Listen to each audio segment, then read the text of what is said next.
हम लोग श्रीमद् भागवतम के प्रथम स्कंद के 16वें अध्याय के 31 से 33 श्लोक तक आप देखेंगे।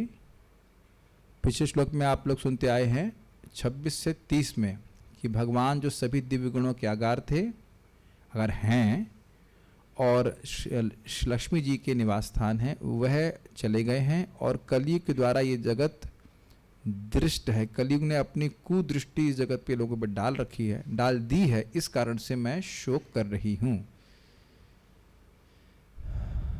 अब एक कठिनाई ये है कि ये 31 दिखना चाहिए तो सीधे, अच्छा ठीक है 31 दिखना चाहिए।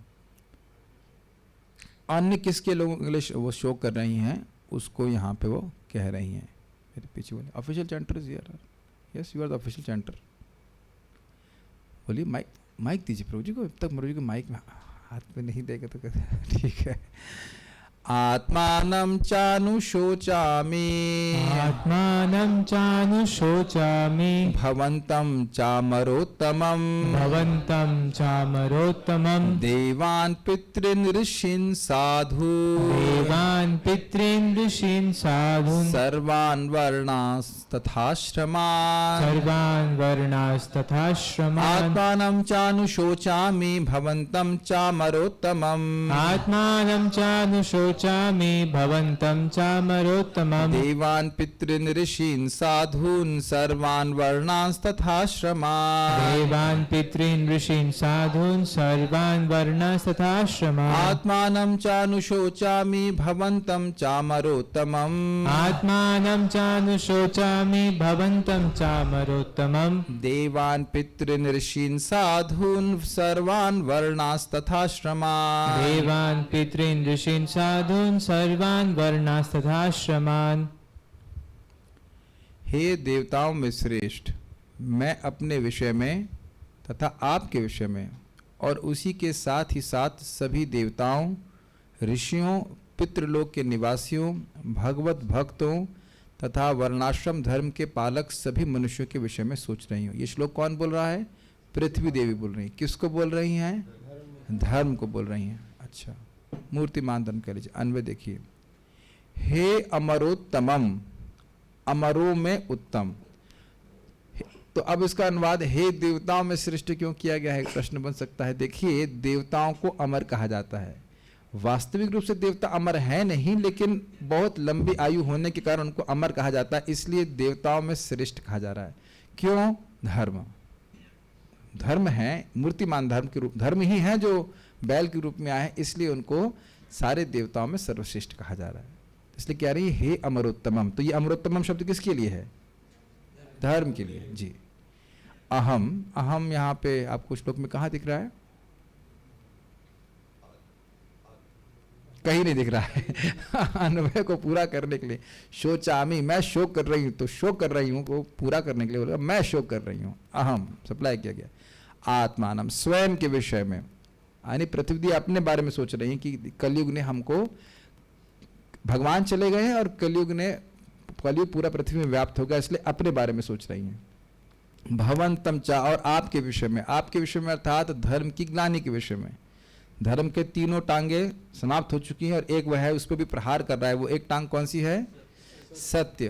तो उस पर भी कली प्रहार कर रहा है, तो इसलिए आपके विषय में सोच रही हूँ। ठीक है। देवान एवं देवताओं के लिए, अब देवताओं के लिए क्या सोचने की जरूरत है? क्या देवलोक में भी कलयुग है?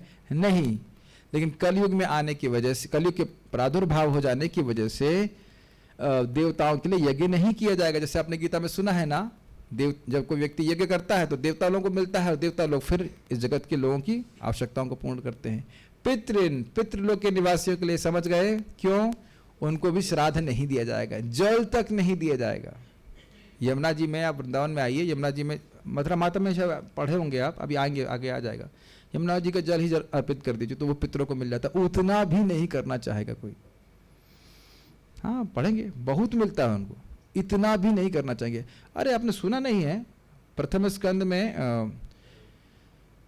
मैं समझ रहा हूँ 11-12 अध्याय का नंबर याद नहीं है, लेकिन जब पांडव इत्यादि सब जो है, तथा संपरिता नाम स्वानाम उदक इच्छताम, अपनों को उदक इच्छताम, जल देने की इच्छा से गंगा जी के तट पे गए थे तो जल ही तो दिया जाता है, उसमें कौन सा खर्चा है? इतना भी नहीं देना चाहते। क्यों नहीं देना चाहते हैं?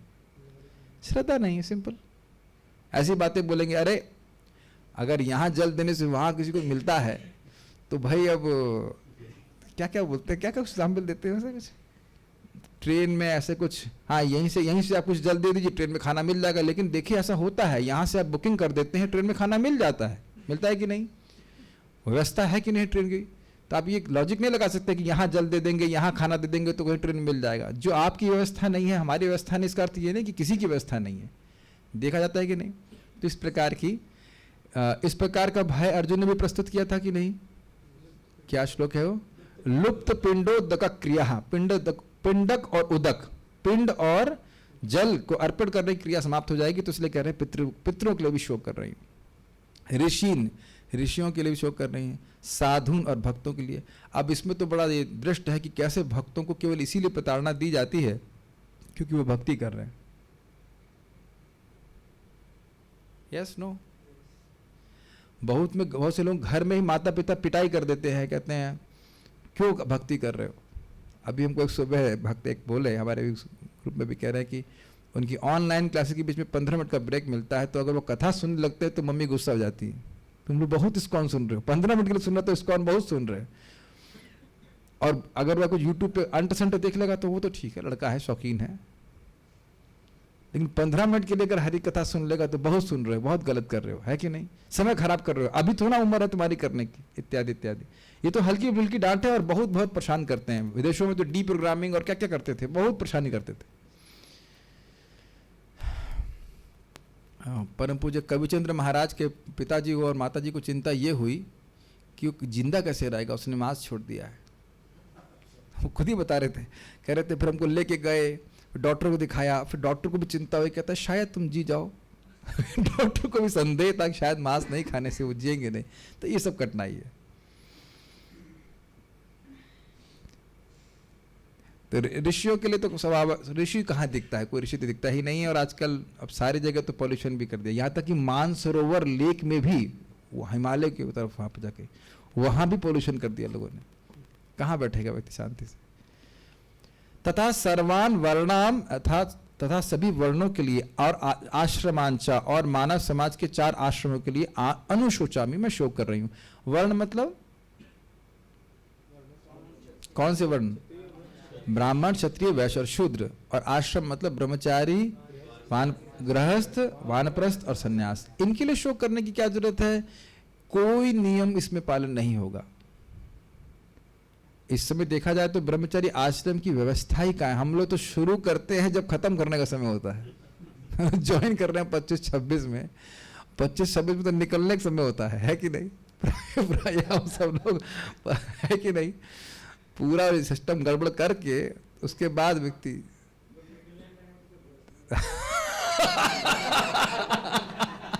हाँ सही कह रहे। लाइफ बिगिंस एट 40, बहुत डेंजरस है। इस्कॉन में लाइफ 40 साल में शुरू होती है प्राय, क्योंकि अब 15-20 साल रह गए तो अब सोचते हैं अब जो है शादी करना चाहिए। करके बाद डेंजरस है, 40 साल बहुत डेंजरस है। इसलिए बहुत भजन करना चाहिए ताकि इसमें नहीं फंसे व्यक्ति। बड़ा कॉम्प्लिकेटेड है जो भी है। शोक कर रही है, समझ में आ गया? संस्कृत देख लीजिए। आत्मा नाम च अनुशोचामि, मैं अपने लिए भी शोक कर रही हूँ। भवंतम चा अमरोत्तम, हे अमरोत्तम, अमरों में उत्तम, देवताओं में श्रेष्ठ, आपके लिए धर्म, आपके लिए भी मैं शोक कर रही हूँ। और किसके लिए कर रही हूँ? देवताओं के लिए, पितरों के लिए, ऋषियों के लिए, साधुओं के लिए, सभी वर्णों और आश्रमों के लिए मैं शोक कर रही हूँ। शोक की बात है ना, कोई सन्यास लेता है, सन्यास धर्म का पालन नहीं कर पाता है, कितनी शोक की बात है। और उसका कारण क्या है? कारण है कि गृहस्थ जीवन में गृहस्थी भी ठीक से नहीं पालन किया है, और फिर वानप्रस्थ भी ठीक से नहीं हो पाएगा, इत्यादि इत्यादि। देखिए, जिसने अपना पूरा जीवन केवल इंद्रिय तृप्ति में लगाया है, वो केवल कपड़ा चेंज कर लेने से विरक्त नहीं हो जाएगा। प्रभुपाद जी इसको एड्रेस करेंगे एक जगह भी।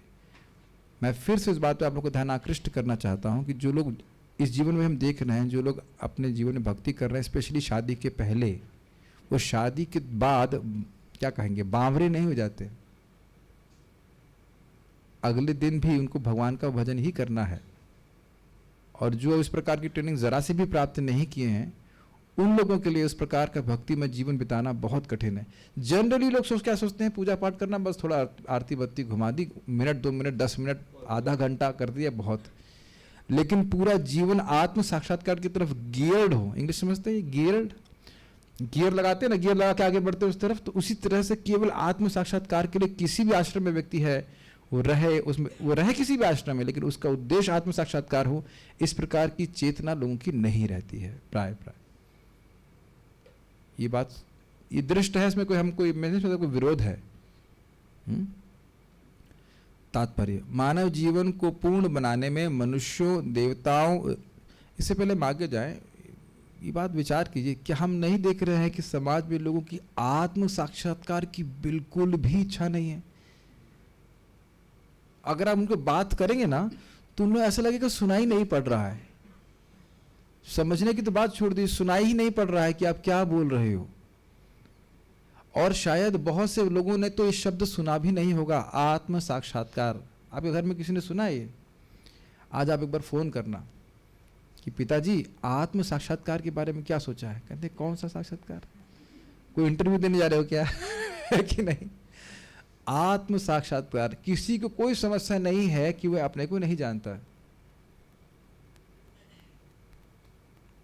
तो ये सब बातें हैं। तात्पर्य, मानव जीवन को पूर्ण बनाने में मनुष्यों, आप उसको पास में रख सकते हैं, ऐसे बहुत बार आप आगे पीछे होते तो हमको भी दिक्कत हमने रख सकते हैं, इनको एक स्टैंड दे दीजिए। नहीं तो मानव जीवन को पूर्ण बनाने में मनुष्यों, देवताओं, ऋषियों, पितृलोक के निवासियों, भगवत भक्तों तथा वर्णाश्रम धर्म की वैज्ञानिक पद्धति का योगदान रहता है।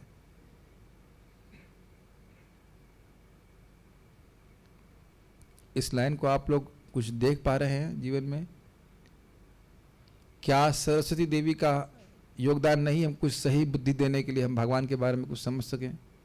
एग्जाम्पल दे रहा हूँ, हमारे हाथ पैर सब कुछ, सारी इंद्रियां तो देवता ही संचालित करते हैं, तो देवताओं का तो है ही आशीर्वाद, हमको चाहिए।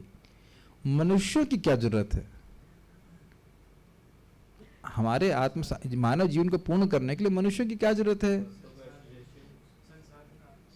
अरे भाई, सारे मनुष्य जो करेंगे उससे अलग थोड़ा हम चल पाएंगे। आपको नहीं लगता रोज मंगल आरती हम सब भक्तों को देखते हुए आते हुए तो हमको भी उत्साह होता है? Is it not? अगर हम लोग आते हैं तो कि नहीं? कोई नहीं आ रहा होता, अब अकेले पहुंच गए होते हैं, ये क्या हो रहा है आज क्या हो गया? हाँ, बहुत सारी सहायता है। मंदिर है क्योंकि भक्तों किसी व्यक्ति ने बनाया है और कोई पुजारी सेवा कर रहा है, बहुत सहायता है अगर आप थोड़ा ध्यान से देखिए तो। नहीं जी? हाँ, यस, हम लोग खाए हैं कुछ, आज सब्जी खाए तो किसी ने उगाई है, तो अकेले तो नहीं जी रहे हैं, ये तो क्लियर है ना जी। ऋषियों ने हमें सब ग्रंथ दिए हैं, व्यासदेव ऋषि ने दिए हैं।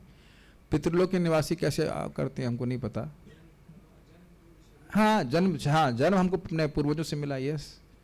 और भक्तों का कितना उपकार है उसकी तो आप कल्पना ही नहीं कर सकते। अतएव मानव जीवन तथा पशु जीवन में जो अंतर है वह वर्णाश्रम की वैज्ञानिक प्रणाली से प्रारंभ होता है, जिसका मार्गदर्शन देवताओं के लिए ऋषियों के अनुभव द्वारा होता है। मार्गदर्शन देवताओं के लिए क्या मतलब हुआ? देवताओं के द्वारा होना चाहिए, देवताओं के द्वारा, ऋषियों के अनुभव द्वारा होता है, और जो धीरे धीरे उठता हुआ परम पूर्ण सत्य, पूर्ण परमेश्वर भगवान श्री कृष्ण के साथ नित्य संबंध की स्थापना तक पहुंचता है। देखिए बहुत सीधी बात है, वर्णाश्रम धर्म किसके लिए है? इंसानों के लिए है। और नहीं तो इंसान कैसा रहता है? आहार, निद्रा, भय, मैथुन, इसी में व्यक्ति प्रवृत्त रहता है और उसको बिना किसी नियम के करना चाहता है। ये सामान्य इंसानों में पाश्विक प्रवृत्ति होती है, ये क्लियर है। अब जब वर्णाश्रम में व्यक्ति आता है तब वह नियमों का पालन करता है। धर्म का मतलब नियम, वर्ण और आश्रम तो आप समझते ही हो। जब धर्म और उसकी व्यवस्था ऐसी करी गई है, वैज्ञानिक इसलिए बोल रहे हैं कि व्यक्ति की मानसिक दृष्टि, मानसिक सेटअप को बोलेंगे क्या, मानसिक क्या कहेंगे उसको, मतलब उसके शारीरिक और मानसिक बनावट के अनुसार उसको ऐसे कार्यों में नियोजित किया जाए ताकि उसका क्रमशः शुद्धिकरण भी हो। ये बात आप समझ रहे हैं?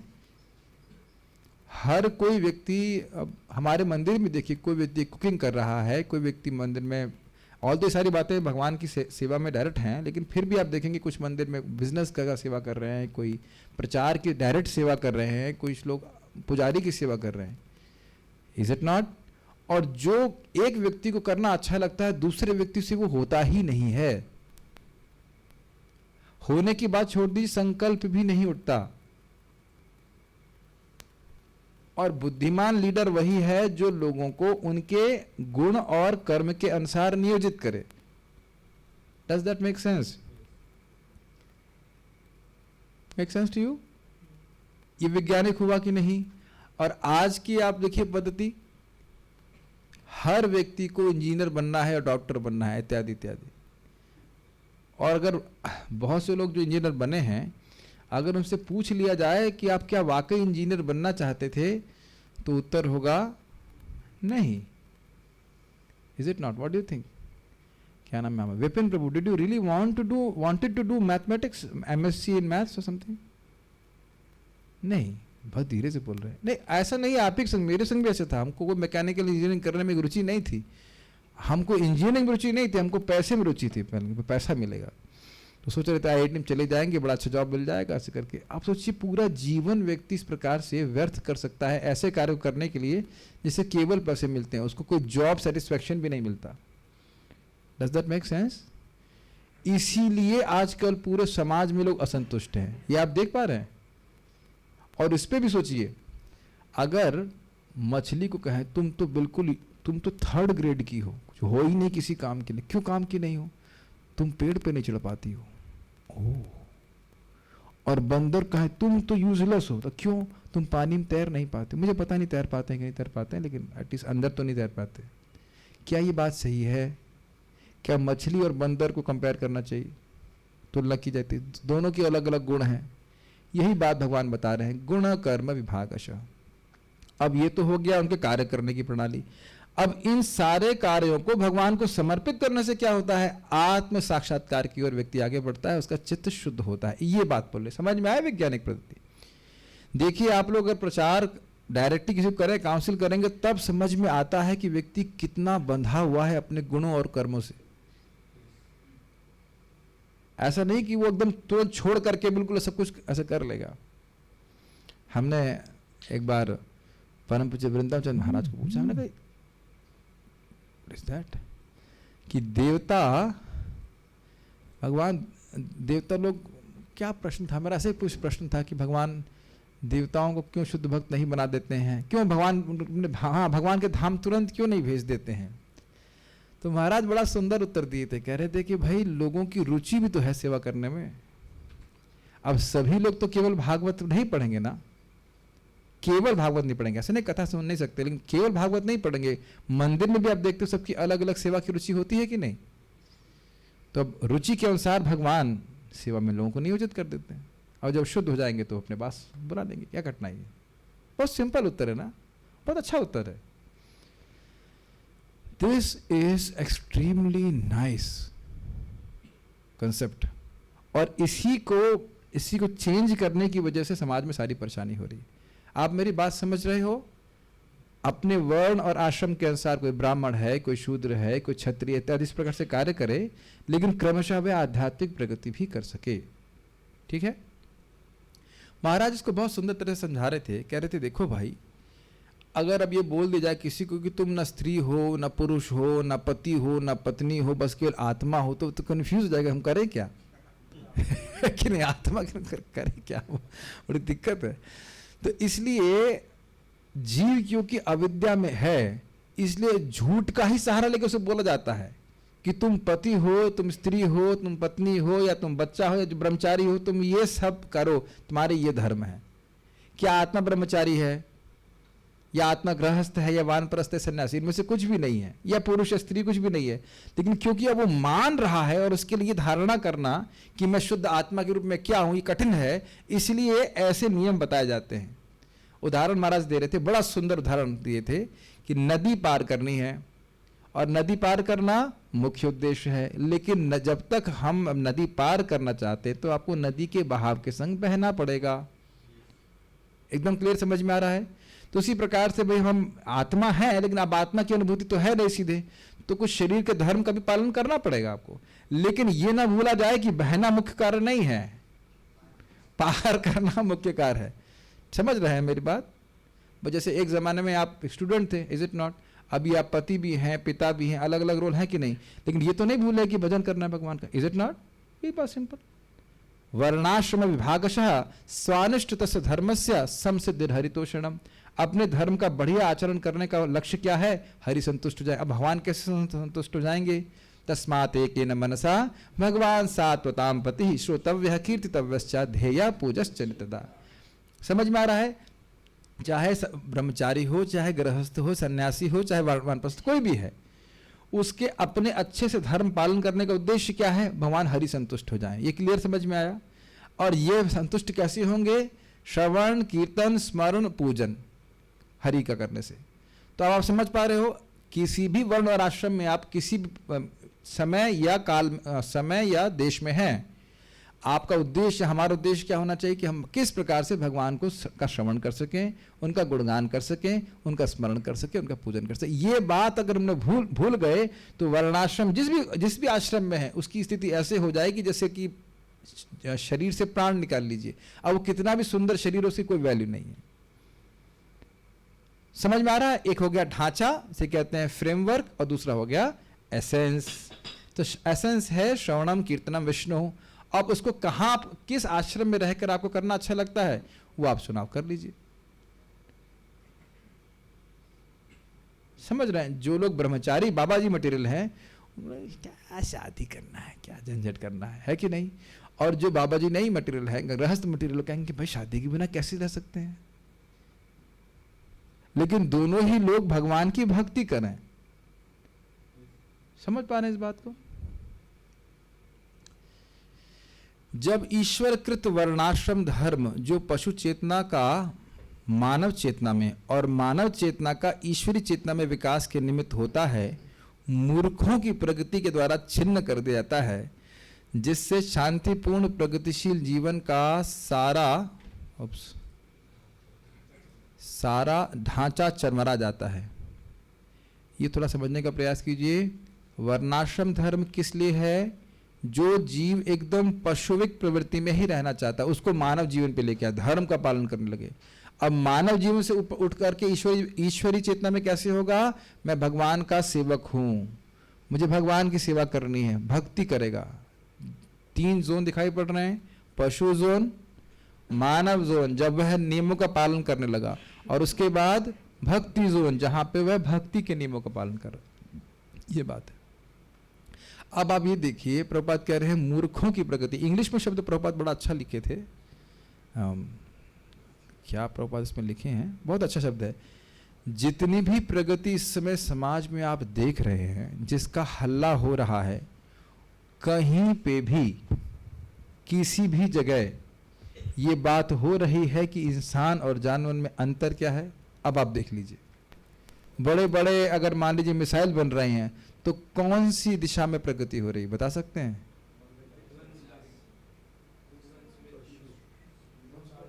विद्वांस बोल रहे हैं, लेकिन हम बहुत सिंपल उत्तर सुनना चाहते हैं। भय, आहार निद्रा भय मैथुनम च, भय। पशु से बाहर नहीं जा रहा व्यक्ति, पाशु प्रवृत्ति से बाहर नहीं जा रहा। पशु अपने नाखूनों से रक्षा करते हैं, हम यहाँ बड़े बड़े मिसाइल से रक्षा करते। थोड़ा पॉलिशिंग हो गई है, तो प्रगति कहाँ हुई बताइए? बहुत स्ट्राइकिंग है ना? देखने में लग रहा है और इतने करोड़ों डॉलर खर्च हो रहे हैं कि हम प्रगति कर रहे हैं, लेकिन प्रगति हो नहीं रही है। अभी भी इंसान पाश्विक प्रवृत्ति में ही बना हुआ है। यद्यपि वो कहेगा जरूर कि मैं फर्स्ट क्लास हूं और इत्यादि इत्यादि हूं, लेकिन चेतना और उसके कार्य केवल लोअर क्लास के हैं। This is very nice. ये बात आप लोग कई बार सुन चुके होंगे, but if you actually can see it, this is very striking. क्या बोला जाए, बहुत ही विस्मयकारी है कि कली ने पूरे समाज को, पूरे राष्ट्र को, पूरे विश्व को अंधेरे में रखा हुआ है। और श्रील प्रभुपाद जी एकमात्र कैसे कह सकते साधु हैं जो लोगों का ज्ञान नष्ट कर रहे हैं। तथाकथित आध्यात्मवादी भी कलयुग से स्पृष्ट हैं।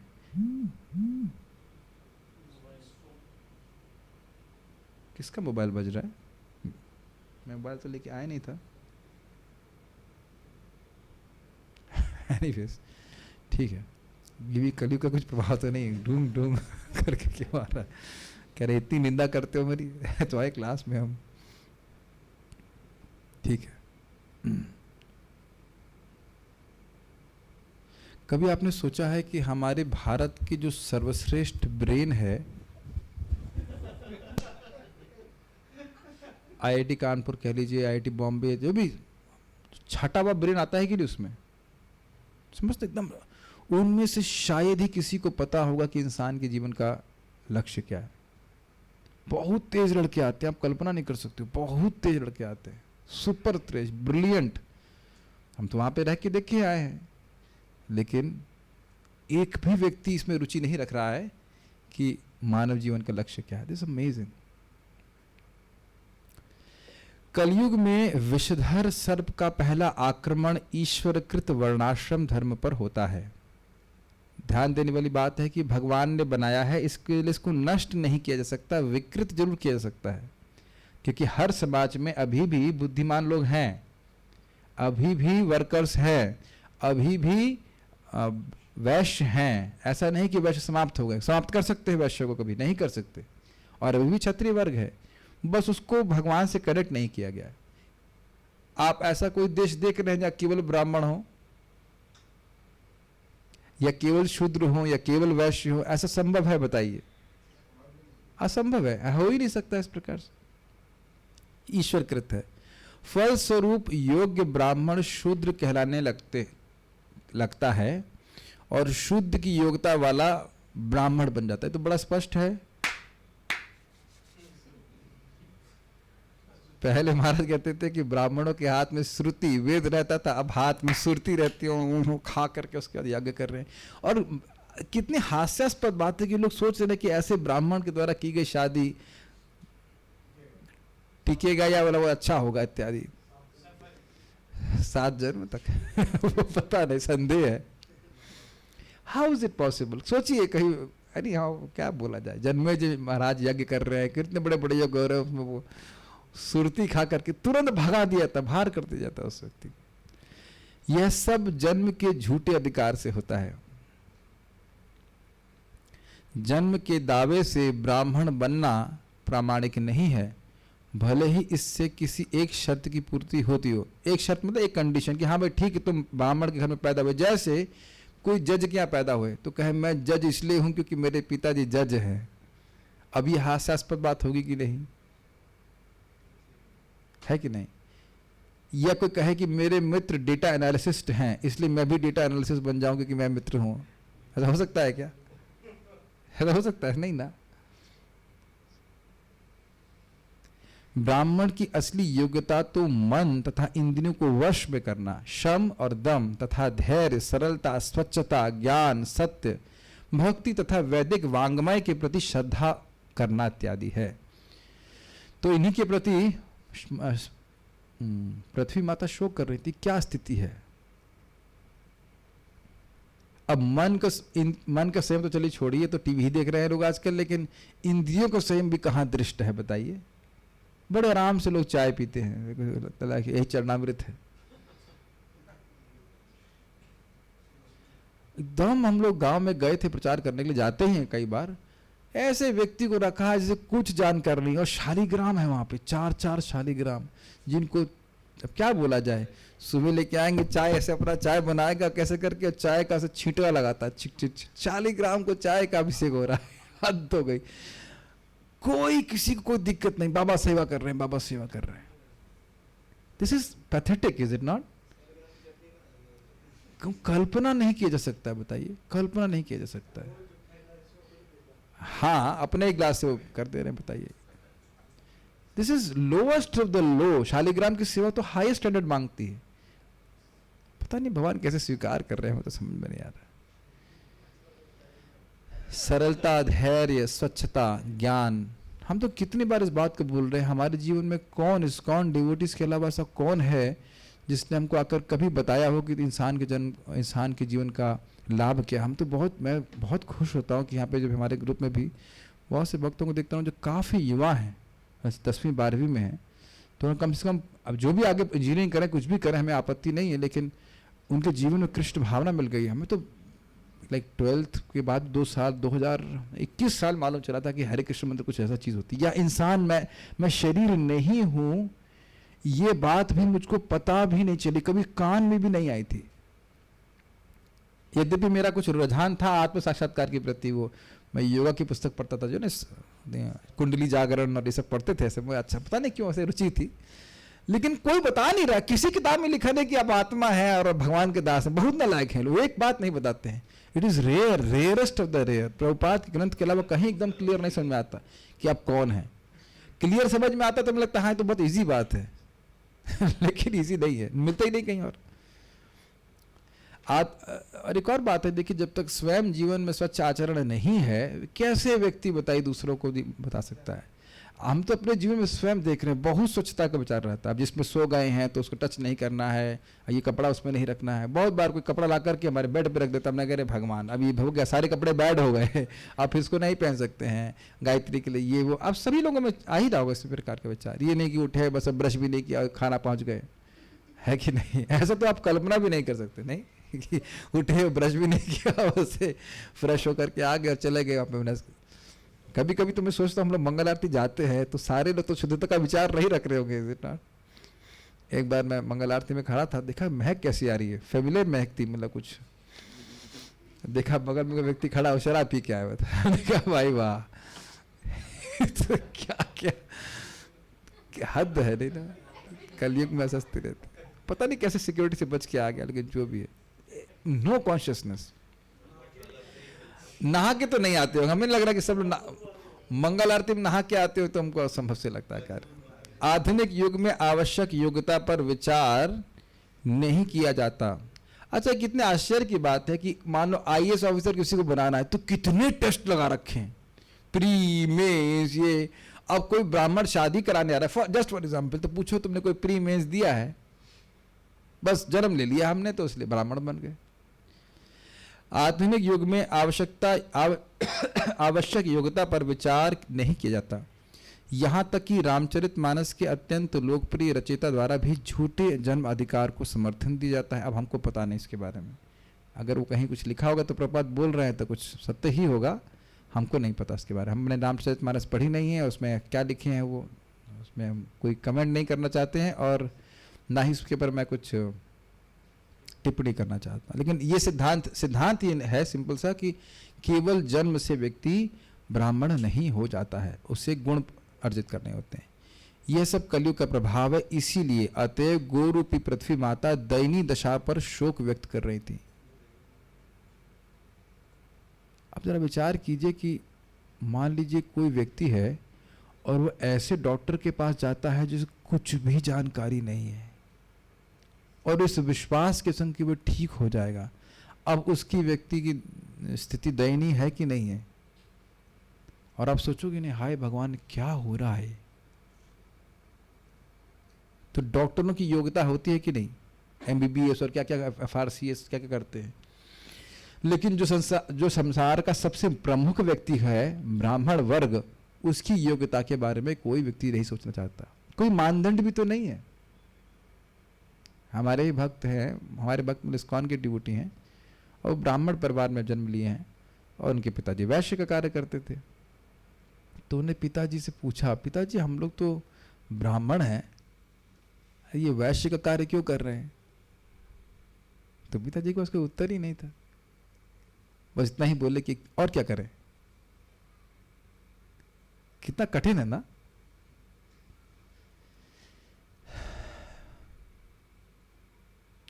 Anyways, think about it.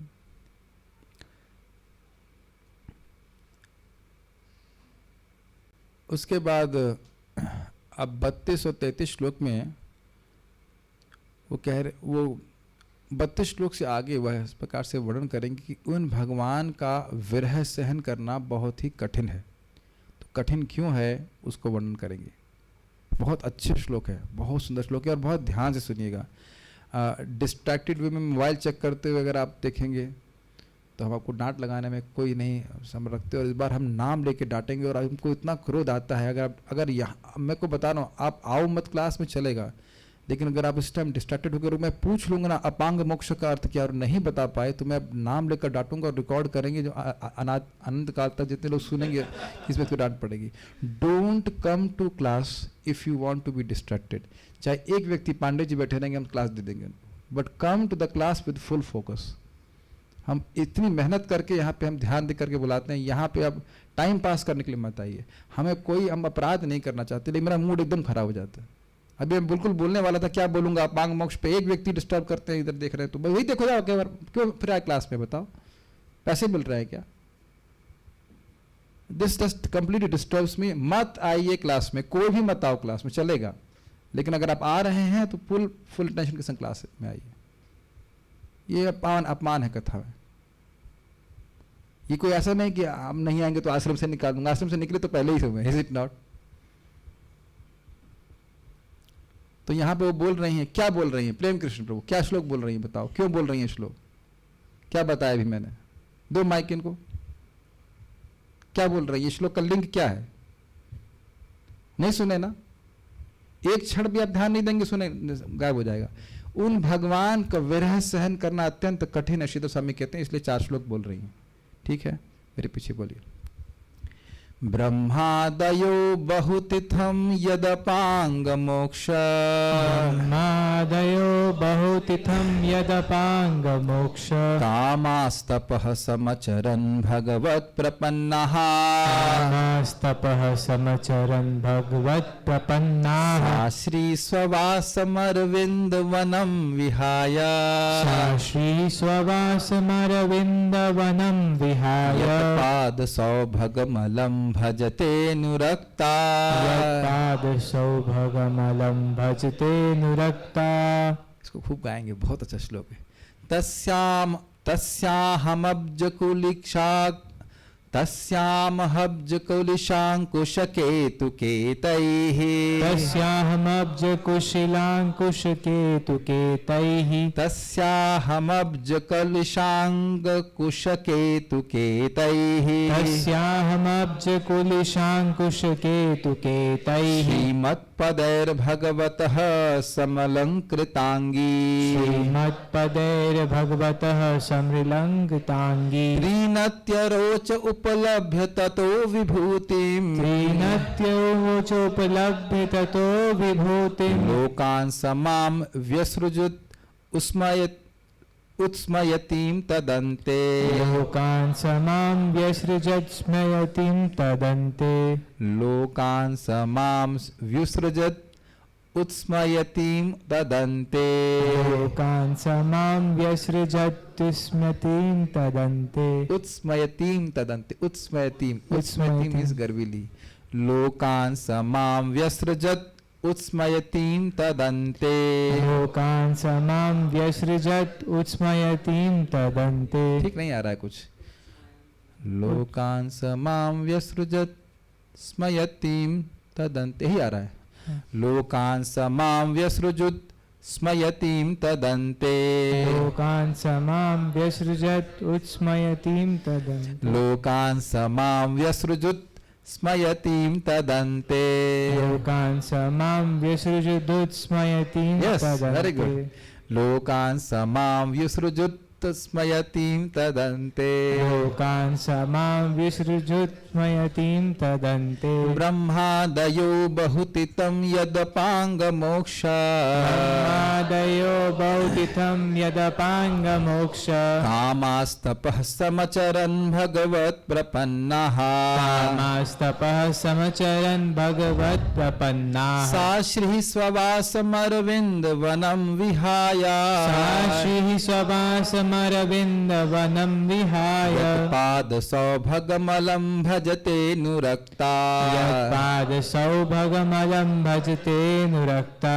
तस्याहमब्जकुलिशाङ्कुशकेतुकेतैः तस्याहमब्जकुलिशाङ्कुशकेतुकेतैः श्रीमत्पदैर्भगवतः समलङ्कृताङ्गी श्रीमत्पदैर्भगवतः समृतङ्किताङ्गी प्रीणत्यरोच उपलभ्य ततो विभूति प्रीणत्यरोच उपलभ्य ततो विभूति लोकान् समां विसृजत् स्मयतीं तदन्ते लोकान् समां विसृजत् स्मयतीं तदन्ते।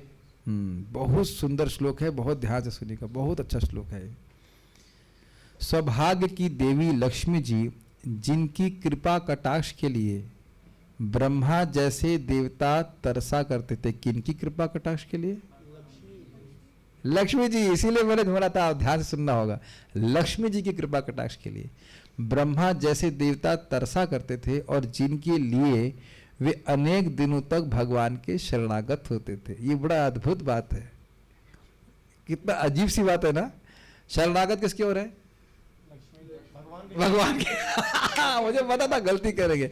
शरणागत हो रहे भगवान के, भगवत प्रपन्ना। और कृपा कटाक्ष किसका चाहिए? भगवान लक्ष्मी जी का। ये तो बात है। ये श्लोक बहुत अद्भुत है। पहले मैं भी देखा कि क्या बात कर रहे हैं, शरणागत भगवान के हैं लेकिन कृपा कटाक्ष चाहिए लक्ष्मी जी का। कुछ धन चाहिए, कुछ और चाहिए। वे कमल वन के अपने निवास स्थान को त्याग कर भी भगवान के चरण कमलों की सेवा में संलग्न हुई थी। कौन वे? लक्ष्मी जी, जिनके कृपा कटाक्ष को देवता भी इच्छित मतलब इच्छा करते हैं और भगवान की बहुत दिनों तक क्या कहते हैं शरण लेते हैं और तपस्या करते हैं उनके लिए। तो वे अपने कमल वन के निवास स्थान को, आचार्यों ने बताया है कि विष्णु पुराण में कुछ उक्ति वो है इस प्रकार से कि माता लक्ष्मी का निवास स्थान कमल है। अब इस पर भी आचार्यों ने बोला है, बहुत सुंदर सुंदर आपके सामने रखा जाएगा।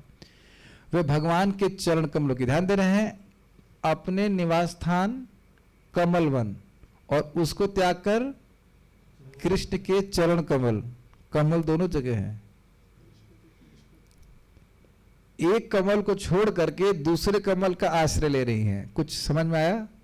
इसका मतलब है कि ये कमल उन सारे कमलों से उत्कृष्ट है। ये बोला है टीका में। समझ में आ रहा है? ये बोल रहे हैं मुझे वे विशिष्ट शक्तियां प्राप्त हुई थी जिनसे मैं ध्वज, वज्र, अंकुश तथा कमल चिन्हों से, जो भगवान के चरण कमलों के चिन्ह हैं, अलंकित होकर तीनों लोकों की संपत्ति को परास्त कर सकती थी। ये कौन बोल रही हैं? पृथ्वी अपने बारे में बोल रही हैं। कृष्ण के चरण चिन्ह पे थे तो उनकी जो वैभव था वो तीनों लोकों में से भी श्रेष्ठ हो गया। अब इसको जरा विचार कीजिए, स्वर्ग से श्रेष्ठ होना, दैट समथिंग। स्वर्ग का सुख यहां से हजारों गुना अधिक है। भगवान स्वयं गीता में बोल रहे हैं भोग विशालम, विशाल भोग प्राप्त होते हैं स्वर्ग में। और फिर यहां क्या पृथ्वी बोल रही है? मैं स्वर्ग से भी श्रेष्ठ थी। कुछ याद आ रहा है आपको? युधिष्ठिर महाराज के वैभव को देवता लोग भी इच्छा करते थे, याद आ रहा है? यस। लेकिन अंत में जब मैंने अनुभव किया कि मैं कितनी भाग्यशालिनी हूं, तब भगवान ने मुझे त्याग दिया। पहले इसका लिंक देख लीजिए। श्री स्वामी कह रहे हैं उन श्री भगवान के विरह को सह पाना अत्यंत कठिन है। इस बात को पृथ्वी देवी ने ब्रह्मा, दया इत्यादि 4 श्लोकों से कहा है। अभी समझ में आ रहा है लिंक? ठीक है। क्यों कठिन है? समझ में आ रहा है। उन भगवान के चरण कमलों का आश्रय लक्ष्मी देवी लेती हैं। जिन लक्ष्मी देवी की कृपा कटाक्ष को प्राप्त करने के लिए भगवान का आश्रय लेते हैं देवता लोग, और समझ के कितनी उत्कृष्ट हो गई। और कौन सी देवता? ब्रह्मादया, ब्रह्मा जी से श्रेष्ठ कोई देवता नहीं है। और वह लक्ष्मी जी अपने निवास स्थान को, अपने घर को, निवास स्थान में व्यक्ति कंफर्टेबली रहता है कि नहीं, वो छोड़ करके तपस्या कर रही हैं, भगवान के चरण कमलों का आश्रय ले रही हैं। स्वाभाविक सी बात है उन चरण कमलों में आज कुछ विशेष होगा। और वो चरण कमल पृथ्वी देवी कहने कि भगवान ने मुझ पर रखे, जिस कारण से उनके जो चिन्ह थे उनसे मैं चिन्हित हो गई, और उस कारण से तीनों लोगों से भी मैं श्रेष्ठ हो गया। आगे बोलेंगे वैकुंठ से भी अपने को श्रेष्ठ मान रही थी। और जब मैं ऐसा मान ही रही थी, इतने में कृष्ण चले गए। कुछ रासलीला से याद आ रहा है आपको? यस, समझ रहे हैं? जब गोपियां अपने आप को महान सौभाग्यशालिनी मान रही थी और ऐसा कहा जाता है कि उनको थोड़ा सा गर्व हो गया, उसी समय कृष्ण वहां से चले गए थे। कुछ कुछ ऐसा सेम ऐसा नहीं बोला जा रहा है। यद पांग मोक्ष कामः, जिनके कृपा कटाक्ष को प्राप्त करने की कामना से, इसको समझने का अर्थ समझने का प्रयास कीजिए। अपांग शब्द यहाँ पे है। यद मतलब जिनके, अपांग का मतलब होता है आंखों का किनारे वाला भाग, लास्ट वाला भाग, ठीक। और मोक्ष मतलब होता है उन्मीलन विशेष। ये इस प्रकार से इसका अर्थ किया गया है। उन्मीलन मतलब खोलना और विशेष रूप से खोलना। तो किसी पे कृपा कटाक्ष करने के लिए व्यक्ति स्पेशल आंख खोलेगा। कुछ समझ पा रहे हैं? इसीलिए कह रहे हैं अपांग मोक्ष। अकामा मतलब इच्छा, अर्थात देवता लोग सोच रहे हैं कि लक्ष्मी जी थोड़ा विशेष रूप से आंख खोल करके दया दृष्टि करते हुए थोड़ा सा साइड लाइन ग्लांस, हल्का सा तिरछी चितवन कहा जाएगा, चितवन से हमको देख लें। ये अपांग मोक्ष काम का अर्थ है। कितना सुंदर अर्थ है ना, उन्मीलन विशेष। मोक्ष मतलब समझते ना, मुक्ति। तो आंखें बंद हैं तो अपांग, ये जो आंखों का तिरछा वाला भाग है वो तो बंद है, तो मोक्ष मतलब उसको मुक्त किया, तिरछे चितवन को मुक्त किया।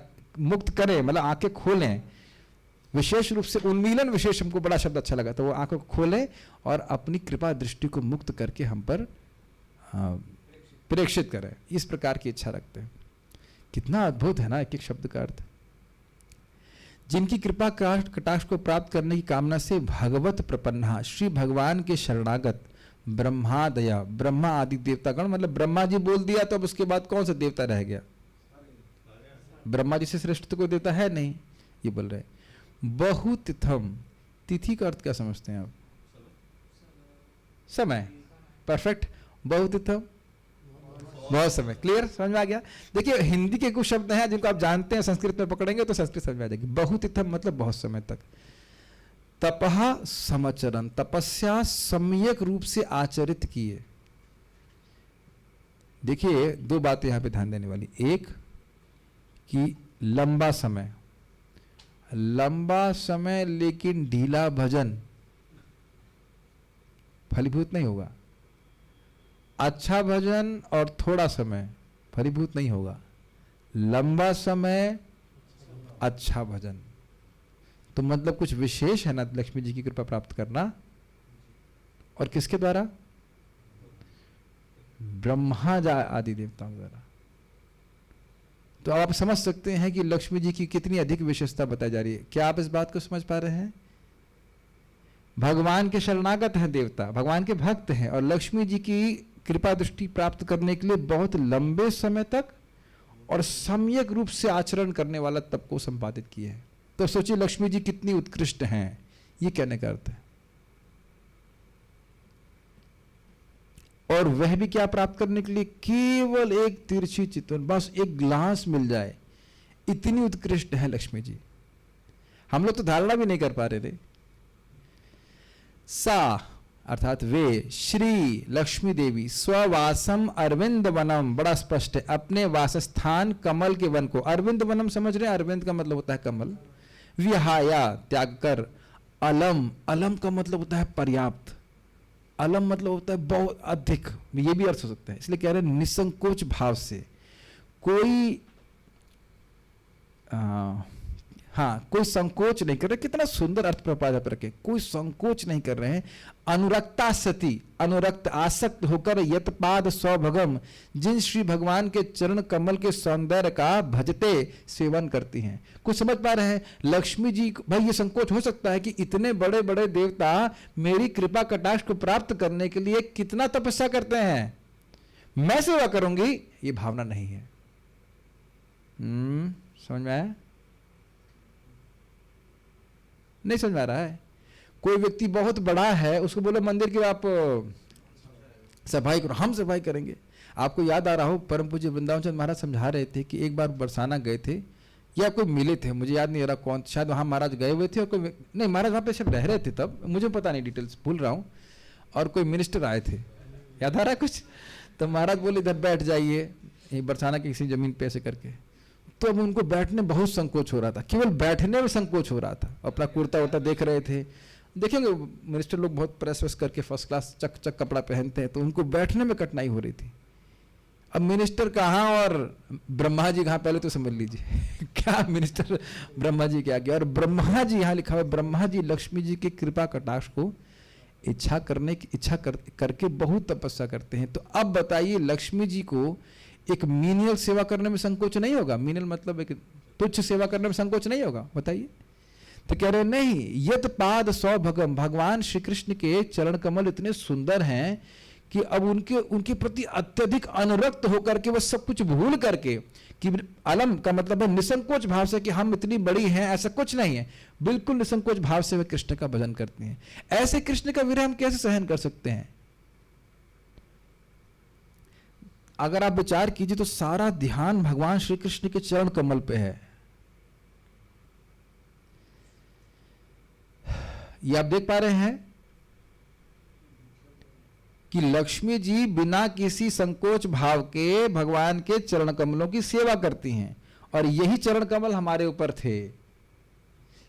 अब थोड़ा समझने का प्रयास कीजिए, लक्ष्मी जी जिनके चरण कमल की सेवा को बिल्कुल नहीं छोड़ पा रही हैं, तो उनके चरण कमल, पृथ्वी कह रही उनके चरण कमल हम पर थे, हम उनको अब नहीं रहे, उनके विरह को हम कैसे सहन कर सकते हैं? अब समझ में आ रहा है कि श्री स्वामी ये बात क्यों बोल रहे हैं जी।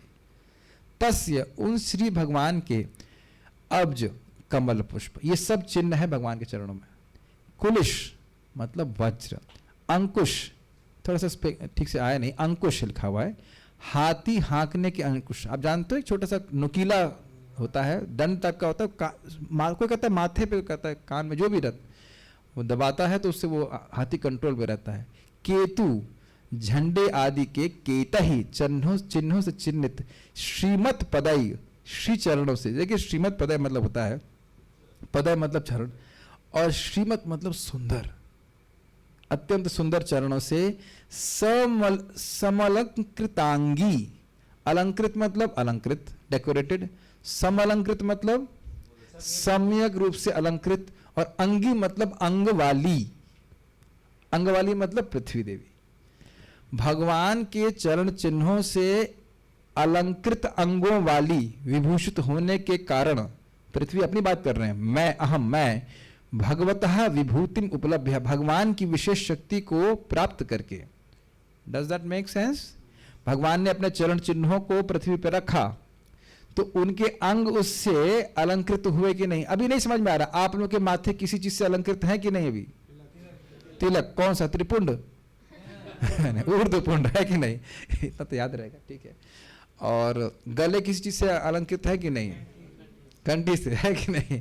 कंठी कभी किसी ने कंठा बांध रखा है, लेकिन जो भी है कंठी है, कंठा है, जो भी है कि नहीं? तो आप कहेंगे ना कि हमारे अंग इस प्रकार से अलंकृत है। ठीक, गलत तो नहीं? किसी ने हाथ में कड़ा वड़ा बांध रखा होगा? नहीं, घड़ी तो बांध, एक कड़ा भी है, घड़ी भी है। तो इस प्रकार से आप लोग अलंकृत हैं, थोड़े थोड़े आभूषणों से कहा जाए। कुछ भक्त लोग कान में बाली वाली पहने हुए कि नहीं, पर प्रभु जी लोग तो नहीं पहने, माता जी लोग पहनते ही है, स्वाभाविक है। तो ये समझ पा रहे हैं? समलंकृतांगी अर्थ समझ पा रहे हैं? तो कह रहे हैं कि भगवान के चरण चिन्हों से युक्त होने के कारण मैं सम्यक रूप से अलंकृत अंग वाली थी। ये पृथ्वी देवी बोल रहे हैं। अर्थ समझ में आ रहा है? खरी हाँ हाँ कर रहे हैं आप लोग? ठीक, हाँ हाँ, नहीं लंबी और खिंच जाए क्लास। तो इस प्रकार से भगवान की विभूतियों को प्राप्त करके मैं तीन लोकान अति रोचे, रुचि मतलब होता है सुंदर, तो उसी शब्द से आया है, तीनों लोकों से अधिक सुशोभित हो गई पृथ्वी देवी। ततः तत्पश्चात तदंते अंत में उत्स्मयतीम अत्यधिक गर्वीली माम सह विसर्जत, मुझको उन भगवान ने त्याग दिया। समझ में आ गई बात? जब मैं इस प्रकार से गर्व कर रही थी अपने भाग्य पे कि देखो मेरा कितना बड़ा भाग्य, उसी समय कृष्ण ने मुझे त्याग दिया। तो उनका विरह मैं कैसे सहन करूंगी, इसलिए मैं शोक कर रही हूं। क्लियर समझ में आ रहा है? देखिए एक बात है, हमने पढ़ा दिया, एक बार आप इसको पढ़ेंगे तो आपको और इसका आस्वादन कर पाएंगे। हम सहायता करने का प्रयास कर रहे हैं। ये सब श्लोक बहुत सुंदर है। संस्कृत समझना चाहेंगे, आज थोड़ा सा क्लास ऊपर जाएगा, लेकिन हम संस्कृत समझा के मानेंगे। ब्रह्मादयो बहुतितम यदपांग मोक्ष, ब्रह्मादि देवता बहुत काल तक, बहुत तिथि तक बहुत काल तक यदपांग मोक्ष, जिनके कृपा कटाक्ष की कामना करते हुए तपः समचरन, सम्यक रूप से तपस्या कर रहे थे। और वो कैसे थे? भगवत प्रपन्ना, भगवान के शरणागत थे। तो उसमें क्या हो गया? तो कहते वही श्री, वही सा श्री, वही लक्ष्मी देवी, कोई और नहीं, स्ववासम अरविंद वनम विहाया, अपने स्थान, अपने वासस्थान कमल के वन को त्याग करके यत पाद सौभगम, जिनके चरण कमलों के सौंदर्य के प्रति अलम भजते अनुरक्ता, अत्यंत अनुरक्त आसक्त होकर के उनका भजन करती हैं, वो लक्ष्मी जी। ठीक है, तो उन भगवान के, तस्य उन भगवान के अहम अब्ज, अब्ज का मतलब कमल, कुलुष मतलब वज्र, अंकुश मतलब अंकुश, केतु मतलब झंडा, केतई मतलब चिन्ह, इस प्रकार के चिन्हों से श्रीमद पदैर भगवतः समलंकृतांगी, भगवान श्री कृष्ण के सुंदर चरण कमलों के चिन्हों से मैं चिन्हित थी, सम्यक रूप से मेरे अंग अलंकृत थे। यह अर्थ है। तो इससे क्या हो गया? तो कहते त्रिनत्य रोच उपलब्ध ततो विभूतिम, भगवान की विभूति को, भगवान की शक्तियों को, अद्भुत शक्तियों को प्राप्त करके मैं तीनों लोकों से अत्यधिक सुशोभित लग रही थी, सुंदर हो रही थी। तीन लोकान जोड़ लेना चाहिए। स माम, ऐसी मुझको, ऐसी मुझ पृथ्वी को विसृजित, उन्होंने त्याग दिया। कब त्याग दिया? उस्मयतीम, जब मैं इस प्रकार से गर्वीली हो रही थी, तो जब मेरे गर्व का अंत होने का समय आ गया, ऐसे कह दीजिए, या भगवान के जाने का समय आ गया, तो भगवान ने मुझको त्याग दिया। तो मैं उनका विरह कैसे सहन कर पाऊंगी बताइए, इतने महान व्यक्ति का। आपको बहुत अजीब सी बात लग रही होगी, लेकिन कभी जीवन में ऐसा हुआ है कि बहुत पैसे का नुकसान हो गया हो? तो ये तो कमाई नहीं हुई, पैसा कहां से ये भी बोल सकते हैं। लेकिन जगत में अगर किसी के पास बहुत धन होता है और चोरी हो जाता है, तो व्यक्ति बहुत दुखी होता है। Is it not? उन श्री भगवान के विरह को सह पाना अत्यंत कठिन है। इस बात को पृथ्वी देवी ने ब्रह्मा, दया इत्यादि 4 श्लोकों से कहा है। तो आपने 32-33 देखे, इसके आगे आप और देखेंगे, आज नहीं कल। ब्रह्मा इत्यादि देवता जिस श्रीदेवी मीन्स लक्ष्मी देवी ठीक है, के कृपा कटाक्ष को प्राप्त करने के लिए बहुत दिनों तक तपस्या किए, वे उन उत्तम देवताओं के आश्रय रूप से जाने जाने पर भी श्री देवी जिन भगवान के चरणों के सौंदर्य से आकृष्ट होकर उनके चरणों में अत्यधिक अनुरक्त रहकर उन दोनों चरणों की सेवा करती हैं, उन श्री भगवान के विरह को सह पाना अत्यंत कठिन है। स्पष्ट है। कमल, वज्र, अंकुश तथा ध्वजा इत्यादि के चिन्हों से युक्त शोभा संपन्न श्री भगवान के चरणों से अथवा कमल आदि के आश्रयभूत श्री भगवान के चरणों से मेरे अंग अच्छी तरह से अलंकृत हो गए थे।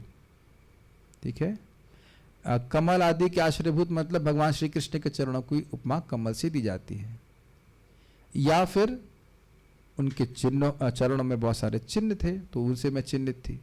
इस प्रकार की मैं श्री भगवान से विभूति को प्राप्त करके तीनों लोकों से भी अधिक सुशोभित होने लग गई थी। उसके पश्चात मेरी उस विभूति के नाश का काल आने पर मैं अपने पर गर्व करने लग गई थी। यह देखकर लगता है कि श्री भगवान ने मुझे त्याग दिया है। ठीक है, स्पष्ट है। जी गोस्वामी क्या कहते हैं, देखिए। लक्ष्मी जी ने अपने कमल के निवास स्थान को त्याग कर कृष्ण के चरण कमलों की सेवा नहीं होना चाहिए, लक्ष्मी जी होना चाहिए ना। लक्ष्मी जी अपने कमल के निवास स्थान को त्याग कर कृष्ण के चरण कमलों की सेवा करती हैं, क्योंकि भगवान के चरण कमल सभी अन्य कमलों से उत्कृष्ट हैं। कितना सुंदर अर्थ लिखे लिखे। जिनका निवास स्थान ही कमल के वन में है, कितने सुंदर सुंदर कमल हैं, उन कमलों को छोड़ करके वह कृष्ण के चरण कमलों की आश्रय ले रही हैं। इसका मतलब वो कृष्ण का जो चरण कमल है वह अन्य सारे कमलों से सुंदर है। कितना सुंदर अर्थ लिया, कितना मतलब अद्भुत अर्थ है, नहीं? सारा अर्थ दर्शन देखिए। तस् से कृष्ण को संबोधित कर रहे हैं, तो स्पष्ट है। केतम अर्थात चिन्ह, तीनों लोकों का अतिक्रमण करके मैं सबसे अधिक शोभित हो गई। ये सब तो कॉमन बातें हैं। भगवान से इस प्रकार की विभूति को प्राप्त करके मैं उन विभूति के नाश काल के उपस्थित होने पर भी इस प्रकार से गर्वित थी कि मेरी तुलना में तो वैकुंठ भी नहीं है, ऐसी मुझको भगवान ने त्याग दिया। अब इसमें इन्होंने क्या कहा, देखिए। भगवान श्री कृष्ण के जाने का समय आ चुका था, तो जो विभूति पृथ्वी को प्राप्त थी भगवान के द्वारा, उसका वो नाश काल, उसका नाश होने का समय आ गया था, भगवान जाने वाले थे। फिर भी पृथ्वी गर्वित हो ही जा रही थी कि मैं तो वैकुंठ से भी श्रेष्ठ हूं। कुछ ये अर्थ थोड़ा सटल है, समझ में आ रहा है? वो खुश थी कि मैं सौभाग्यवती हूं, कृष्ण है मेरे ऊपर, और वो ध्यान नहीं दे रही थी कि इधर कृष्ण के जाने का समय होगा, अचानक कृष्ण चले गए। ऐसा अर्थ में समझना होगा। देख रहे कितना सूक्ष्म सटल अर्थ है सारी टीकाओं में, हल्का हल्का। ये वाला कैच करा है आप लोगों ने?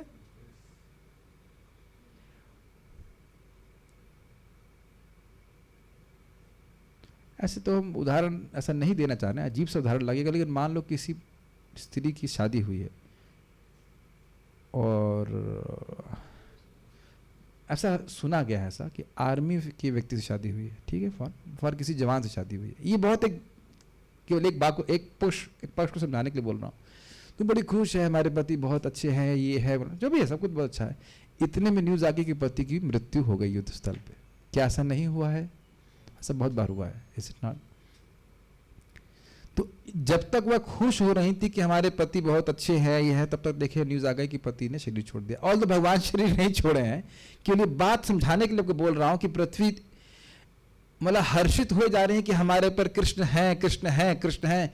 इतने में कृष्ण का तिरोभाव का समय आ गया और कृष्ण चले गए, इसलिए वह शोक कर रही है। कुछ समझ पा रहे हैं इस प्रकार से जी? कृष्ण के चरण चिन्हों को यहाँ पे दिखाया जा रहा है। कौन कौन से चिन्हों को आपने यहाँ पे देखा, मतलब सुना? कमल दिखाई पड़ रहा है आप लोगों को, वेरी गुड। अंकुश दिख रहा है। अगर आप अपने सामने से देख रहे हैं तो भगवान के लेफ्ट पांव में है कि राइट पांव में है कमल? आपकी तरफ से लेफ्ट में, गुड। और अंकुश लेफ्ट के ऊपरी भाग में, और अंकुश कहाँ है? उसी के साइड में, इज इट नॉट? बहुत हल्का सा है, वाइट दिखाया जा रहा है अंकुश। झंडा दिख रहा है, वेरी गुड, रेडिश झंडा। और क्या था? छत्र नहीं, छत्र तो नहीं है हमारा, छत्र दिख रहा है लेकिन छत्र की वर्णन नहीं हो रहा है। 3 थे ना, कमल, ध्वज और वज्र, ठीक है 3। भक्त लोग इस प्रकार से भगवान के चरण चिन्हों पे ध्यान करते हैं, तो हमने जानबूझ के रख दिया कि आप लोग थोड़ा सा देख सकें इसको। तो केवल लेफ्ट पांव का रखा है वर्णन, बाकी का तो नहीं कर रहे अभी। पाल प्रबोधिनी बहुत सुंदर है, आप देखिएगा। ऐसी विभूति आपको कैसे प्राप्त हो गई? यदि यह अपेक्षा हो, ये थोड़ा सा लिंक थोड़ा जंप हो गया, 32 को जंप करके 32 में कुछ विशेष नहीं बोला, 32 में जंप करके 33 पे में आ गए। 33 पे क्या बोल रहे हैं जरा देखिए। ऐसी विभूति आपको कैसे प्राप्त हो गई यदि यह अपेक्षा को व्यक्ति प्रश्न करे, तो कहती हैं कि भगवान के चरण के संबंध से ही ऐसा हो गया। देखिए कितनी सुंदर बात है, इज इट नॉट? केवल भगवान अपने चरण पृथ्वी पे रखे हैं तो पृथ्वी को सारी संपत्ति प्राप्त हो गई। और आप जानते हो जब आप नाम उच्चारण करते हो तो भगवान के चरण कहाँ रहते हैं? हमारी जीभ के। एक बार लाया जाए भगवान को, हरे कृष्णा कृष्णा कृष्णा हरे हरे, हरे राम राम राम हरे हरे। तो आप बताइए आप सौभाग्यशाली क्यों नहीं हो जाएंगे? और ये ऐसा है जिसको आप मृत्यु के अंत समय तक बोल सकते हैं। देखो लिंक करने वाली बात है आपको। श्री भगवान के शोभा संपन्न चरणों के चिन्हों से सम्यक रूप से पृथ्वी के अंग अलंकृत हो गए थे। ये समझ में आया? अच्छे से एक अंग पे। अब देखिए जरा, भगवान के चरणों की शोभा का वर्णन करते हुए कहते हैं कि जो चरण कमल आदि चिन्हों के आश्रय है, मतलब उनके चरणों में विभिन्न सुंदर चिन्ह हैं, सौभाग्य के सूचक। आप लोग, हम सब लोग बाद में जाके टेस्ट कर लीजिएगा कि आपके हमारे चरणों में कुछ चिन्ह है कि नहीं। क्या है? मैल हो सकता है, हाँ मैल हो सकता है, या फिर लकीरें हो सकती है जिसको हम कुछ समझ नहीं सकते। प्रभु जी ने चेक किया, क्या फटे हुए भी है हमारे। ठीक है, तो साधु का पांव फटा हो तो ही ठीक है ना, है कि नहीं? मतलब रफ एंड टफ साधु। ठीक है, अब देखिए भगवान के चरणों में भक्तों के परमानंद रूप मकरंद के आस्वादन के लिए कमल के आकार की रेखा है। अब एक एक जो 3 चिन्ह बताए गए हैं उनके क्यों हैं उसका वर्णन कर रहे हैं कि कमल है, इसे समझ में आता है, जैसे कमल से सुंदर सुगंध आती है, रस उसके रस को उसको क्या कहते हैं, मधुकर बोलते हैं ना, मधुकर भवरा उसको ग्रहण करता है। ऐसे ही भगवान के चरण कमलों से भक्तों को विशेष सुख मिलता है, तो इसलिए वह सूचित होता है कमल के पुष्प से। उसका आस्वादन होना चाहिए, उसका आस्वादन भी पापियों के लिए दुर्लभ है, इसलिए पापों के पर्वत को विदीर्ण करने के लिए वहां वज्राकार रेखा है। जैसे वज्र, इंद्र का वज्र बड़े बड़े पर्वतों को काट देता। आपको पता है बात, पहले पर्वत उड़ते थे और कहीं भी बैठ जाते थे फॉर दैट मैटर, तो उससे बड़ी दिक्कत होती थी स्वभाव लोगों को, स्वाभाविक सी बात है। तो इंद्र को बोला गया था, तो इंद्र ने अपने वज्र से पर्वतों पर प्रहार करके उनके पंख काट दिए। तो वज्र बड़ा शक्तिशाली है। तो भगवान का जो वज्र है वह पाप राशि को ध्वस्त कर देता है, ताकि व्यक्ति भगवान के चरण कमल के आस्वादन करने को में समर्थ हो जाए। इसलिए वज्र का आकार की रेखा है। कितना सुंदर है। तथापि मन रूपी हाथी के स्वाभाविक चंचलता और दुर्दम्यता के कारण उसको वश में किए बिना चरण के मकरंद का आस्वादन दुर्लभ ही है, इसलिए उसको वश में करने के लिए अंकुश के आकार की रेखा है। ये समझ में आए? अंकुश समझ रहे हैं? हाथी होता है तो जानते हाथी कंट्रोल करना बहुत मुश्किल है, लेकिन हाथी के ऊपर जो महावत अंकुश रख के रहता है वह हाथी को कंट्रोल कर लेता है। तो मन अगर भाग रहा है इधर से उधर, तो भगवान की कथा में, नाम में कैसे आपको आनंद मिलेगा? तो भगवान का जो अंकुश रूपी, जो चरणों में अंकुश रूपी चिन्ह है, वह हमारे मन रूपी हाथी को की चंचलता को रोकता है, और दुर्दम्यता मतलब उसको दमन करना मुश्किल होता है मन को, तो उसको दमन कर देगा। कुछ समझ पा रहे हैं? इसको कभी पढ़ना मत टीका को। क्या सेवा कर रहे हैं? अरे भागवत पढ़ो, यही सबसे बड़ी सेवा है। और रोज नहीं, देखो भाई ऐसे तो हम कभी पढ़ते नहीं है, एक बार यहाँ पढ़ा दिया जाता है, तब से कम 10-5 मिनट तो बनती है कि इतना पढ़ना चाहिए, है कि नहीं? क्या आप लोगों को अच्छा नहीं लग रहा है? कितना कितना सुंदर अर्थ लिया जा रहा है। Is it not wondrous? Actually wondrous, for me it is wondrous. तथापि 3 प्रकार के तापों के कारण आस्वादन संभव नहीं है। मन निमित्त हो भी गया, लेकिन अब गर्मी है, सर्दी है, ये आदि भौतिक आध्यात्मिक कष्ट सब जो भी है, इसलिए उसके निवारण के लिए ध्वजा के आकार की रेखा है। इस प्रकार से पृथ्वी कर्म करती है। कितना सुंदर अर्थ लिया गया कि भक्तों के तीनों तापों को नाश हो जाए। तापत्रय उन्मूलनम, देखिए कितना आस्वादन किया है। और हम तो, मैं इसमें सोच रहा था कि अब बाकी का क्या वो है करेंगे। और ये देखिए, ये अपने मन से नहीं कह रहे हैं, ये स्टैंडर्ड डेफिनेशंस हैं कि भगवान के किस चरण में जो चिन्ह है, उस चिन्ह पे ध्यान करने से क्या प्रभाव होता है। ये मैं बहुत पहले पढ़ा था, अब आप में से किसी होगा, नेट पे अवेलेबल भी होगा, आप पढ़ सकते हैं उसको। बहुत पहले हम इसको पढ़े थे कि भगवान के चरणों में जो चिन्ह है उस पर ध्यान करने से क्या क्या लाभ होता है। तात्पर्य, संसार का सौंदर्य तथा ऐश्वर्य भगवान की कृपा से ही बढ़ सकता है, किसी मानवकृत योजना से नहीं। और तो बड़ा स्पष्ट है, व्याख्या की जरूरत नहीं। मानवकृत योजना जो भी सौंदर्य है उसको ध्वस्त करने में तो बड़ी सक्षम है, लेकिन बनाने में एकदम नहीं है कि नहीं? जब भगवान श्री कृष्ण इस पृथ्वी पर विद्यमान थे, तब उनके चरण कमल के विशिष्ट चिन्ह धूलि पर अंकित होते थे, जिस विशेष कृपा के कारण सारी पृथ्वी यथासंभव भरी पूरी रहती थी। 10वें स्कंद पढ़ेंगे, भगवान के आविर्भाव के समय ही पृथ्वी देवी ऐसे सज गई जैसे कोई दुल्हन सज जाती है, बिल्कुल। ठीक है। दूसरे शब्दों में, नदियां, समुद्र, वन, पर्वत तथा खाने जो मनुष्यों तथा पशुओं की आवश्यकताओं को पूरा करने वाली हैं, अपने अपने कर्तव्यों को भली भांति पूरा कर रही थी। इसको आप लोग पहले भी सुन चुके हैं। युधिष्ठिर महाराज के राज्य में सारे फल फूल के जो वृक्ष थे एकदम टाइम से सब कुछ देते। ये बहुत अजीब सी बात है। आप बता रहे थे ना मुझे तानिश प्रभु कि इस समय कौन सा मौसम चल रहा है, और अभी शरद ऋतु का आ जा रहा है, ऐसा कुछ तो बता रहे थे कि इस समय, हाँ बसंत ऋतु है लेकिन मौसम चल रहा है शरद ऋतु जैसा है, ऐसा कुछ अजीब सा है सब कुछ, है ना। जाड़े में बारिश हो जाती है सब कुछ, तो इसीलिए हम लोग बीमार भी बहुत पड़ रहे हैं। आपको याद आ रहा है सब बातें कि सारी ऋतु में अपने एग्जैक्ट ऋतु के अनुसार ही चल रही थी युधिष्ठिर महाराज के राज्य में, क्योंकि भगवान उस समय विद्यमान थे। अतएव पृथ्वी की समृद्धि ब्रह्मांड की तीनों लोकों के अन्य सभी ग्रहों की समृद्धि से बढ़कर थी। अतएव मनुष्य को चाहिए कि वह पृथ्वी पर भगवान से सदैव कृपा बनाए रखने की याचना करे, जिससे हमें उनकी अहेतुक कृपा प्राप्त हो और हमें जीवन की सारी सुविधाएं प्राप्त हों, जिससे हम सुखी रहें। बहुत स्पष्ट है, भगवान के आशीर्वाद से सब कुछ प्राप्त होता है, यहाँ तक कि जल और वायु भी, है कि नहीं। कोई कल्पना कर सकता है कि आज से इवन 200 साल नहीं, 200 ज़्यादा हो गया, कि मात्र 60-70 साल या 100 साल पहले भी, ज़्यादा चला गया 100 साल, 50-60 साल पहले भी दिल्ली बहुत शुद्ध रहती होगी। 50 भी ज़्यादा बोल गया ना, इतना गंदी नहीं होगी जहाँ तक मैं समझ रहा हूँ जमाना। हाँ, आप लोग हंसेंगे, एक बहुत सुंदर बात महाराज बता रहे थे, कह रहे थे कि देखिए शेरशाह सूरी ने, आप जानते हो, ये NH2 बनवाया था और दोनों तरफ आम के पेड़ लगवाए थे। अरे भाई अब हंसेंगे, महाराज क्या बात बोल रहे थे, कह रहे थे कि देखिए ये ब्रिटिशर्स आए थे, उनके क्या थे योजना, देखो भाई आम लगेंगे तो लोग आम खाएंगे, हो सकता है आम के लिए लड़ाई करें। कितना सुंदर बुद्धि है देखो। इसलिए आम के पेड़ों को कटवा दो और हेलीकॉप्टर से ऊपर से बबूल के बीज गिराए जाएं। What a great plan, is it not?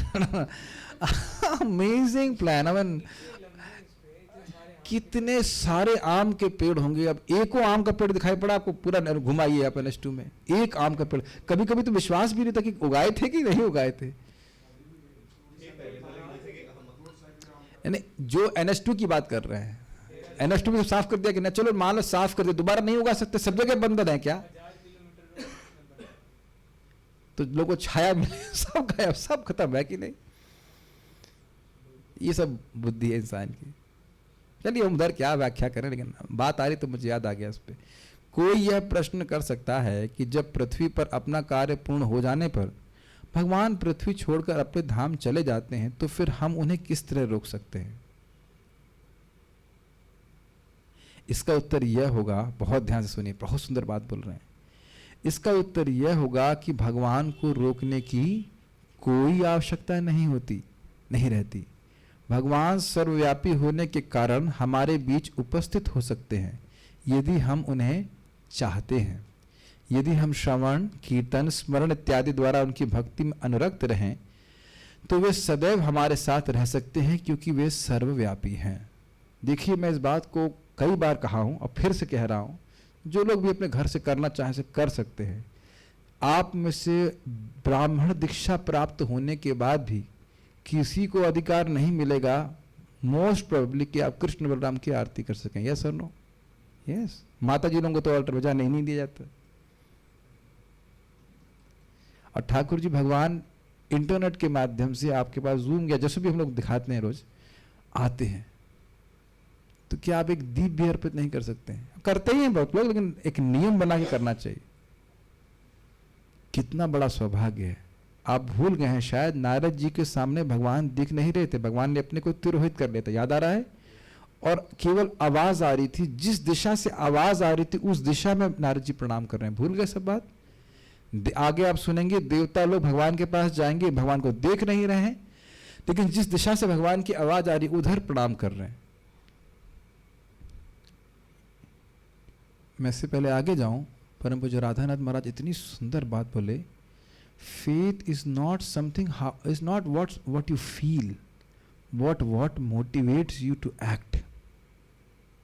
क्या सुंदर बात है। ऐसा नहीं कि आपको सुनने में क्या अच्छा लग गया है, नहीं, अगर वाकई श्रद्धा है तो व्यक्ति को प्रेरणा मिलेगी उस प्रकार से कार्य करने के लिए, है कि नहीं? हमको अच्छा लग रहा है, भगवान ने बोला कि पत्रम पुष्पम फलम, तो श्रद्धा है तो आप भगवान को भोग लगाएंगे। तो यही प्रपाद यहाँ पे कह रहे हैं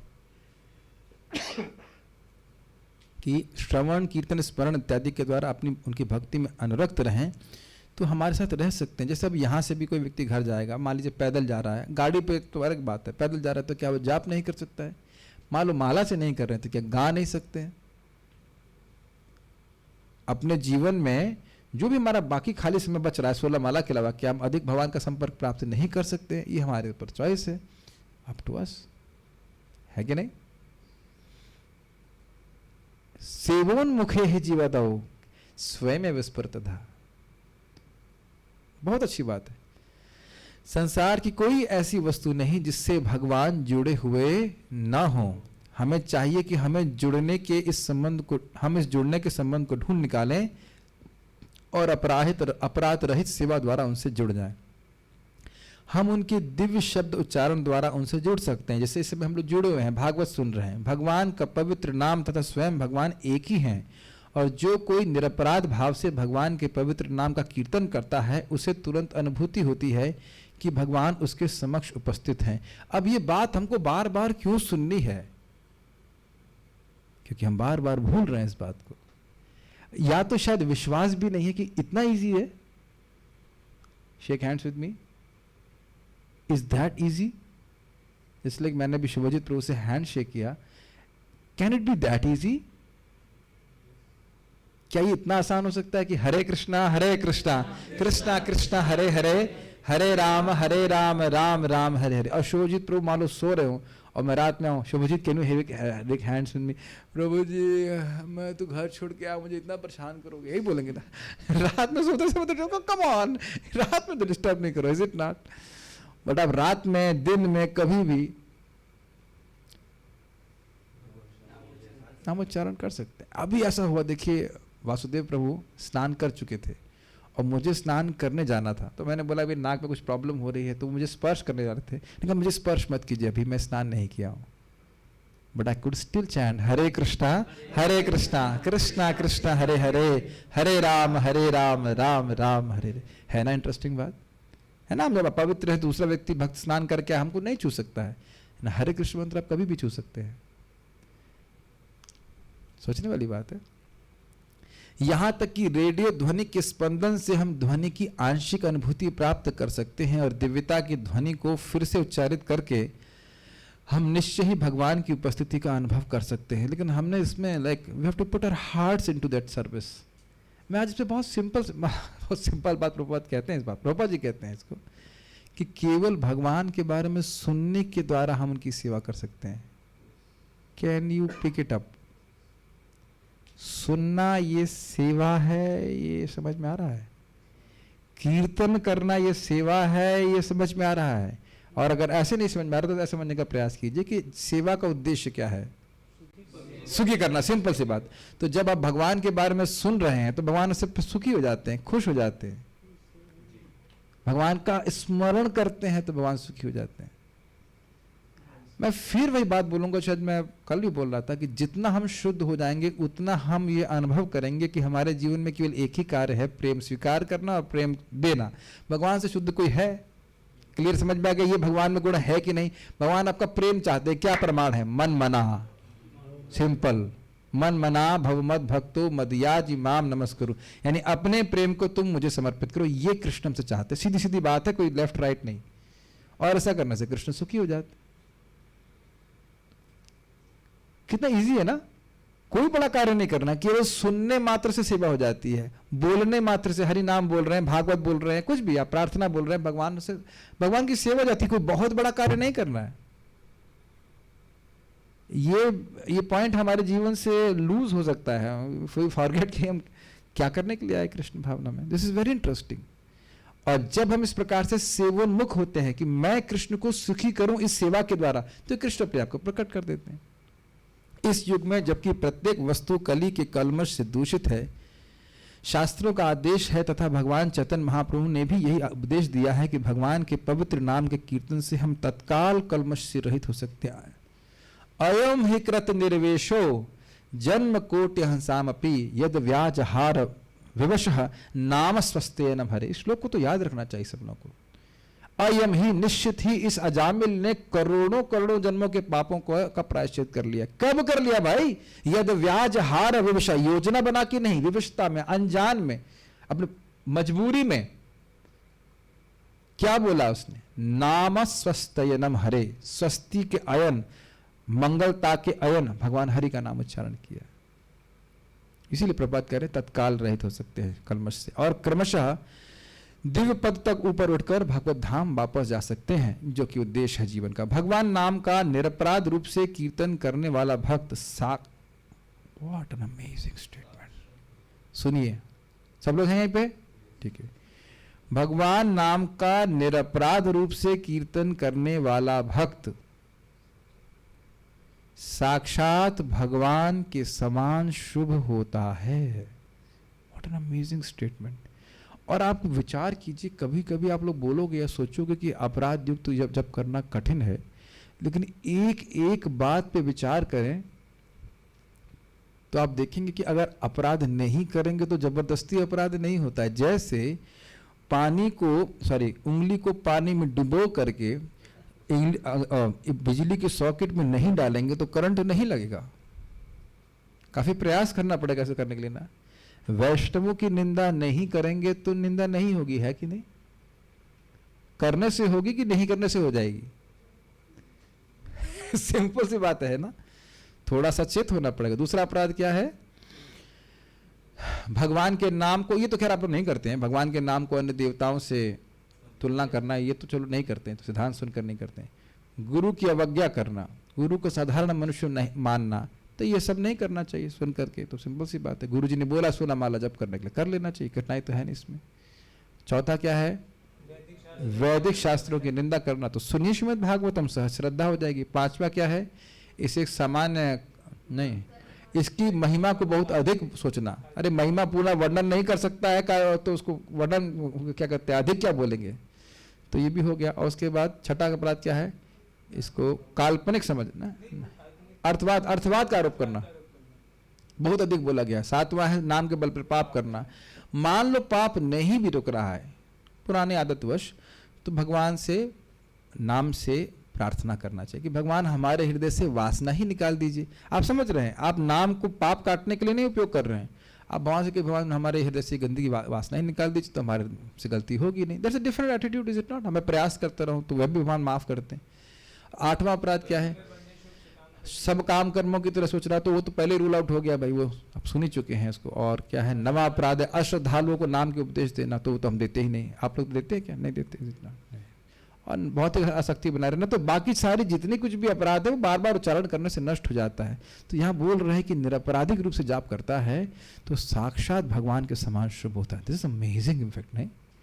और संसार भर में भगवत भक्तों के विचरण करने से संसार के सारे कष्ट दूर हो सकते हैं। अब तो उतना नहीं आओ, केवल भगवान के पवित्र नाम के कीर्तन के प्रचार प्रसार द्वारा ही हम कलयुग के दुष्प्रभावों से बच सकते हैं। यही मैं पार्थ प्रो से डिस्कस कर रहा था। हमारे एक व्यक्ति हैं जो कि अच्छा सेवा कर रहे थे और एकदम से शराब आदि में प्रवृत्त हो गए क्योंकि दुखी थे, जो भी कुछ था। तो मैंने कहा देखो, जो व्यक्ति नाम उच्चारण नहीं करता, कथा श्रवण नहीं करेगा, खाली कहने की बात है, लोग आश्चर्य करते हैं, भाई इतने अच्छे व्यक्ति थे, ऐसे कैसे गड़बड़ कर दिया? ऐसे कैसे क्या?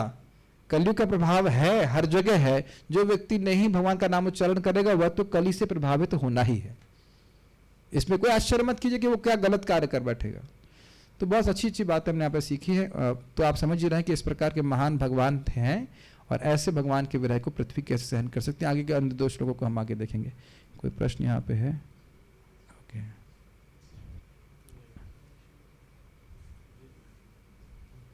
Okay, so we shall stop here. Srimad Bhagavatam की जय, श्रील प्रभुपाद की जय, ताई गौर प्रेमानंदे।